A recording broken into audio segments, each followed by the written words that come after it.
او زما نوکرۍ ته خطر کېږي نو بیا به ما نه کېږي. سر جی خپل منشور ویلو موږ خو وایه سر جی خبره داسې ده که نه چې یو خو دا حکومت فورم 47 ده جایز حکومت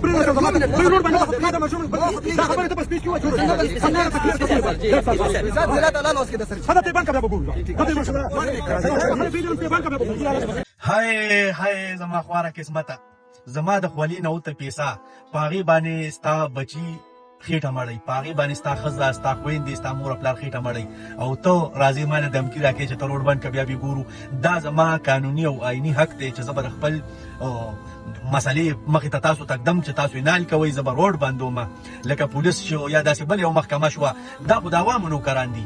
د عوامو د سہولت لپاره دي د عوامو د خدمت لپاره دي خو زمونږ بد قسمت تر پاکستانو او بیا خاص کر د پښتنو چې په پښتونخوا کې سره وان دي او پښتونخوا کې زیاتره پولیس چې دی به تاسو په داسې طریقه خبره کوي ته وایي که زه د کور نوکر یم ته به وایي که زه د دی په ګیټ باندې چوکیدار یم خو دې کې خدای پاک ته پکې د ایماندار او داخه خلک لري کړي قسم دی چې دی به موږ ژوندي جاړه وکړي دی به زموږ خبرې ته غوږ هم ږدي سرمنې به رانه وباسي خو زه انشاءالله یو وخت به داسې راشي چې هر سړی په قانون پوه شي څنګه چې پوه دی او دا موږ د عمران خان شکریا ادا کوو چې عمران خان موږ په دې هر څه باندې پوه کړو موږ ته وکول چې